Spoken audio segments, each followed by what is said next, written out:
Hello साथियों, स्वागत है हमारे हिंदी यूट्यूब चैनल में। जो आज के टॉपिक का नाम है वो है विराम चिन्ह। विराम चिन्ह के 50 क्वेश्चंस आज पढ़ेंगे हम शुरू करते हैं पहले क्वेश्चन से। पहला क्वेश्चन है हमारा, अर्धविराम का चिन्ह कौन सा माना जाता है? अर्धविराम का चिन्ह कौन सा माना जाता है? तो अर्धविराम का कौन सा चिन्ह है? हमारा आंसर जो सही होगा वो बी वाला, यह अर्धविराम का चिन्ह माना जाता है। सेकंड क्वेश्चन है, विराम चिन्ह के प्रयोग की दृष्टि से निम्नलिखित में से कौन सा वाक्य सही नहीं है? विराम चिन्ह के प्रयोग की दृष्टि से निम्नलिखित में से कौन सा वाक्य सही नहीं है? तो हम देख लेते हैं सारे वाक्य। वह दूर से,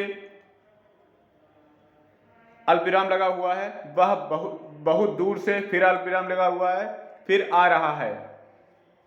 सेकंड है, सुनो सुनो वह गा रही है। नहीं नहीं, ऐसे कभी नहीं हो सकता।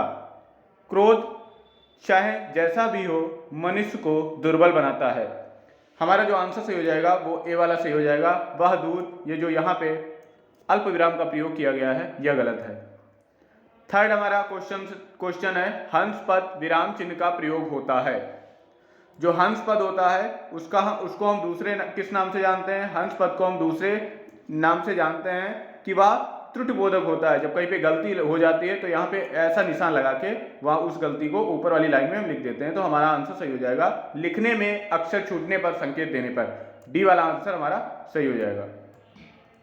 लेन देन, विरह मिलन, जड़ चेतन आदि शब्द युग्मों के बीच किस विराम चिन्ह का प्रयोग किया जाता है? लेन देन, विरह मिलन, जड़ चेतन आदि शब्द युग्मों के बीच किस विराम चिन्ह का प्रयोग किया जाता है? तो हम किस विराम का चिन्ह प्रयोग करते हैं? इन जो विलोम शब्द होते हैं या विपरीत शब्द होते हैं उनमें हम योजक चिन्ह का प्रयोग करते हैं। तो हमारा आंसर जो सही होगा वो बी वाला। दो विपरीत शब्दों के बीच कौन सा विराम चिन्ह लगता है? तो हमने ऊपर वाले क्वेश्चन में बताया, दो विपरीत विराम चिन्ह में योजक चिन्ह का प्रयोग होता है। नेक्स्ट क्वेश्चन है, सामासिक पदों पुनरुक्त युग्म शब्दों के मध्य प्रयोग किया जाता है। तो सामासिक पदों के पुनरुक्त हम किसका प्रयोग करते हैं? योजक चिन्ह का। किसी की कही हुई बात को स्पष्ट करने के लिए वाक्य के अंत में किस चिन्ह का प्रयोग करते हैं? किसी की कही हुई बात को स्पष्ट करने के लिए वाक्य के अंत में हम किसका प्रयोग करते हैं? वाक्य के अंत में हम विवरण चिन्ह का प्रयोग करते हैं कि हमें आगे इसके बारे में बताना है। किस अक्षर या शब्द पर विशेष बल देने के लिए किस चिन्ह का प्रयोग करते हैं? किसी अक्षर या शब्द या सेंटेंस को हम बल देने के लिए हम इकहरा उदाहरण चिन्ह का प्रयोग करते हैं। निम्न में प्रश्नवाचक चिन्ह कौन सा है? निम्न में प्रश्नवाचक चिन्ह हमारा आंसर डी वाला सही हो जाएगा। माता पिता दोनों प्रसन्न थे। इस वाक्य में माता पिता के मध्य कौन सा विराम चिन्ह लगा है? तो माता और पिता के मध्य योजक चिन्ह का प्रयोग किया गया है। उसने मुझसे कहा, मैंने आज एक मशीन खरीदी है। उक्त वार्तालाप में किस विराम चिन्ह की त्रुटि की गई है? उसने कहा कि मैंने आज एक मशीन खरीदी है। तो हम देख रहे हैं कि जहां पे लिखा हुआ है शब्द उसने कहा, यहां पे अल्प विराम का प्रयोग होना चाहिए। तो हमारा आंसर सही हो जाएगा। हमारा आंसर कौन सा सही होगा?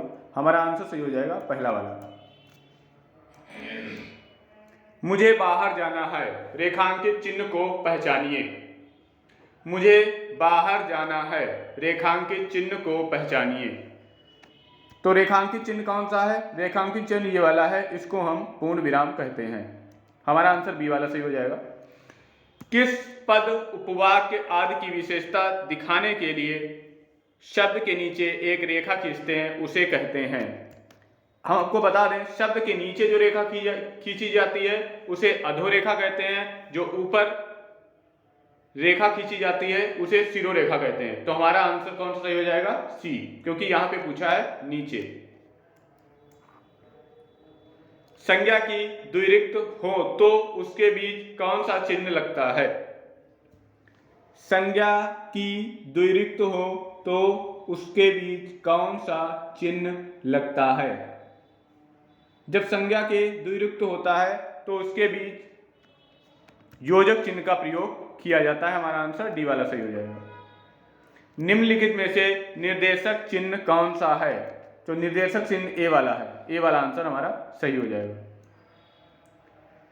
अल्प विराम का चिन्ह है, अल्प विराम का चिन्ह कौन सा है? अल्प विराम का जो चिन्ह है वो सी वाला है। निम्नलिखित चिन्हों में से पूर्ण विराम को पहचानिए। पूर्ण विराम कौन सा है? सी वाला आंसर जो है वो पूर्ण विराम का है। जो 3 बार ये XX लिखा हुआ है, इसका जो रेखांकित चिन्ह कौन सा है? इसको हम लोप सूचक कहते हैं। 2 समानार्थी शब्दों की पुनरुक्ति के बीच किस विराम चिन्ह का प्रयोग हुआ है? क्वेश्चन है, 2 समानार्थी शब्द के पुनरुक्ति के बीच किस विराम चिन्ह का प्रयोग हुआ है? जो समान होते हैं उन्हें उनके बीच कौन सा प्रयोग किया जाता है? उनके बीच हम योजक चिन्ह का प्रयोग करते हैं। आंसर ये वाला सही हो जाएगा। निम्न में से कौन सा विराम चिन्ह का प्रयोग प्रकार नहीं है? तो जो उपदेशक है ये विराम चिन्ह का प्रयोग नहीं है। हंस पद विराम चिन्ह का प्रयोग किया जाता है। हमने ऊपर के क्वेश्चनों में बताया, हंस पद इस तरीके से इसका निशान होता है, इसे हम त्रुटिबोधक भी कहते हैं, त्रुटिबोधक भी कहते हैं, त्रुटिबोधक चिन्ह। तो हमारा आंसर जो सही हो जाएगा, लिखने में अक्षर छूटने पर संकेत, आंसर सही हो जाएगा डी वाला। किस विराम चिन्ह का घोतक है?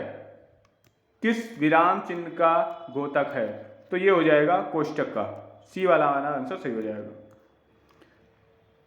निशान बना हुआ है, विराम चिन्ह का प्रयुक्त है, तो किस विराम चिन्ह का प्रयुक्त है? तुलनात्मक, बराबर दिखाने के लिए। संपूर्ण कथन को उद्धृत करने में किन विराम चिन्ह का प्रयोग किया जाता है? संपूर्ण कथन को उद्धृत करने के लिए किस विराम चिन्ह का प्रयोग किया जाता है? किसी के द्वारा दिया गया या कहा गया कोई बात जो होती है उसको हम दोहरा उदाहरण चिन्ह लगाते हैं। पढ़ने में ठहरने के लिए जिन चिन्हों का प्रयोग किया गया है उसे कहते हैं। पढ़ने में ठहरने के लिए हम विराम चिन्ह का प्रयोग करते हैं। अनुस्वार का चिन्ह है, अनुस्वार का चिन्ह है, हमारा आंसर पहला वाला सही हो जाएगा। स्वर के ऊपर एक बिंदी क्या कहलाती है? अनुस्वार। शीला कहिए क्या हाल है, वाक्य में विराम चिन्ह है। शीला कहिए क्या हाल है, वाक्य में विराम चिन्ह है। वाक्य में कौन सा विराम चिन्ह है? निर्देशक। हालांकि इसमें है प्रश्नसूचक भी, प्रश्नवाचक भी, लेकिन इसमें आंसर में किसी में दिया नहीं गया है, तो ये वाला यहां पे सही होगा, निर्देशक चिन्ह। अगला क्वेश्चन है, वाक्य को समाप्त करने के लिए किसका प्रयोग किया जाता है? वाक्य को समाप्त करने के लिए हम प्रयोग करते हैं पूर्ण विराम का। जहां वाक्य की गति अंतिम रूप ले, विचार के तार टूट जाएं, वहां किस चिन्ह का प्रयोग होता है? जहां वाक्य अंतिम ले मीन्स वाक्य की समाप्ति हो, वहां पे पूर्ण विराम का चिन्ह का प्रयोग होता है। मनोविकार सूचक शब्दों, वाक्यांशों तथा वाक्यों के अंत में किन चिन्ह का प्रयोग किया जाता है? मनोविकार सूचक शब्दों, वाक्यांशों तथा वाक्य के अंत में किन प्रकार का प्रयोग किया जाता है? तो हमारा आंसर सही हो जाएगा विस्मय बोधक। किसका प्रयोग किया जाता है? विस्मय बोधक का। मनोविकार सूचक शब्द, वाक्यांशों तथा वाक्यों के अंत में किसका प्रयोग किया जाता है? तो विस्मय बोधक का।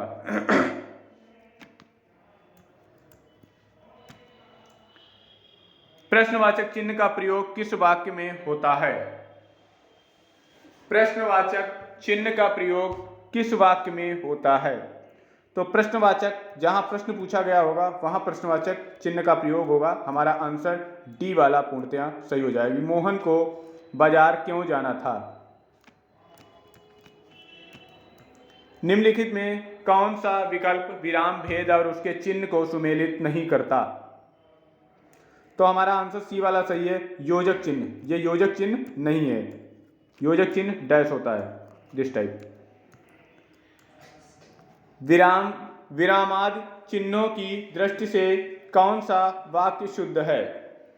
विरामादि चिन्हों की दृष्टि से कौन सा वाक्य शुद्ध है? पहला है, पिता ने पुत्र से कहा देर हो रही है, कब आओगे? सेकंड वाला है, पिता ने पुत्र से कहा देर हो रही है, कब आओगे? पिता ने पुत्र से कहा देर हो रही है, कब आओगे? तो ये तो यहाँ पे त्रुटि है इसके, तो हमारा आंसर जो हो जाएगा वो पहला सही हो जाएगा। पिता ने कहा, यहाँ पे योजक चिन्ह लगा, डैश लगा हुआ है, देर हो रही है, यहाँ पे अल्पविराम का प्रयोग किया जाए, कब आओगे, या इन्वर्टेड कॉमा बंद है, जो उद्धरण चिन्ह है वो यहाँ पे क्वेश्चन मार्क या प्रश्नवाचक चिन्ह लगा हुआ है। जहाँ पूर्ण विराम की अपेक्षा कम और अल्प विराम की अपेक्षा अधिक रुकना पड़ता हो, अपेक्षित हो, वहाँ क्या होता है? वहाँ पे प्रयोग हम अर्ध विराम का करते हैं। वहाँ पे हम प्रयोग किसका करते हैं? अर्ध विराम का। नेक्स्ट क्वेश्चन है, हर्ष, शोक, घृणा, आश्चर्य जैसे भावों को व्यक्त करने के लिए किस चिन्ह का प्रयोग किया जाता है? तो विस्मयादि बोधक चिन्ह का प्रयोग किया जाता है। हमारा आंसर पहला सही हो जाएगा।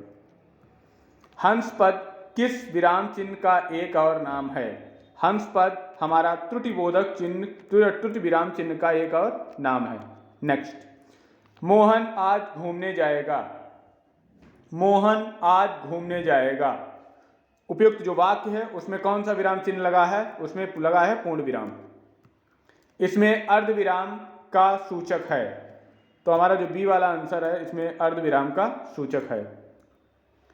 किस वाक्य में विराम चिन्ह संबंधी विसंगति है? किस वाक्य में विराम चिन्ह संबंधी विसंगति है? तो पहला ऑप्शन है, सूर्यकांत त्रिपाठी निराला छायावाद के प्रमुख कवि थे। सेकंड है, आपने तो कमाल कर दिया। थर्ड है, आप कानपुर कब आए? राम, श्याम और विजय दिल्ली गए। तो इसमें कौन सा वाक्य विसंगत है, मीन्स गलत है?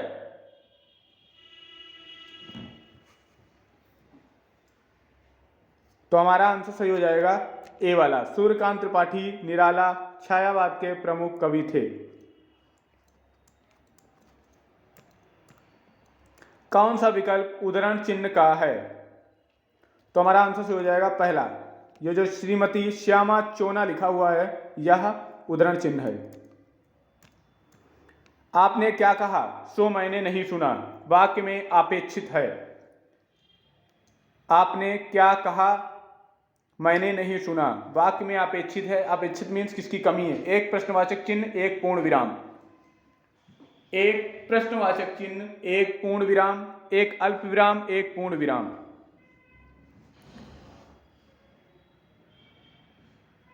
हमारा आंसर सही हो जाएगा बी वाला, एक अल्प विराम, एक पूर्ण विराम। एक अल्प विराम, एक पूर्ण विराम। वाह तुम आ गए, वाह के पश्चात कौन सा चिन्ह आएगा? वो आएगा विस्मयादि बोधक चिन्ह। निम्नलिखित वाक्य में प्रयुक्त पहले विराम चिन्ह को कौन सा विराम चिन्ह कहा जाता है? तो पहले विराम चिन्ह को हम कहेंगे अल्प विराम।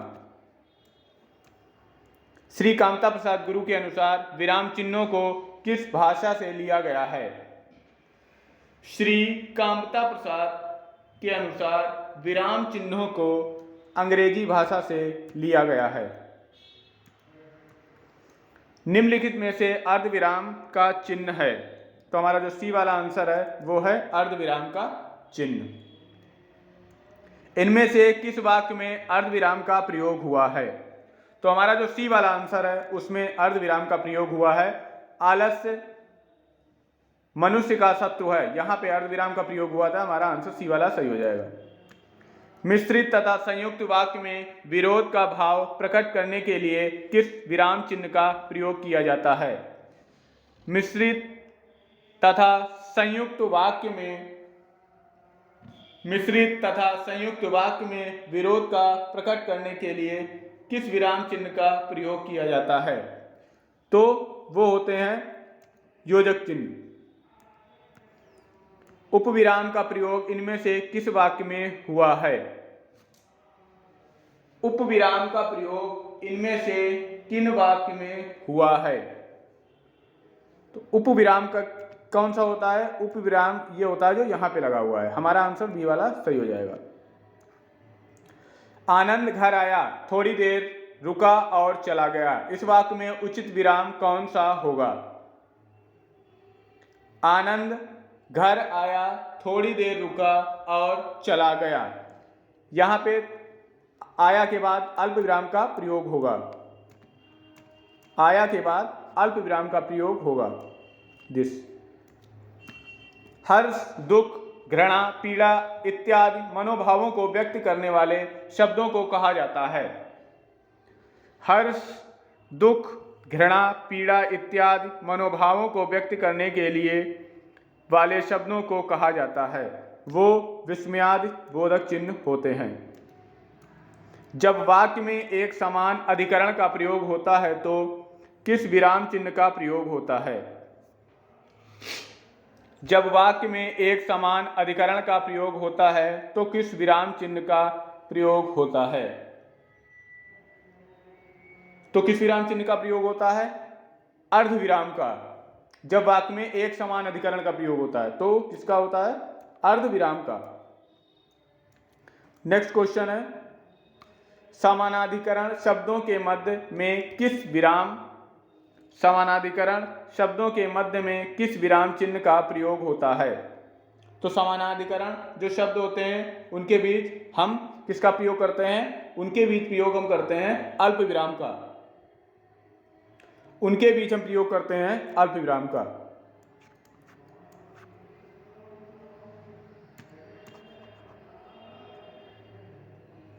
आई होप आपको ये वीडियो अच्छी लगी होगी। Thank you.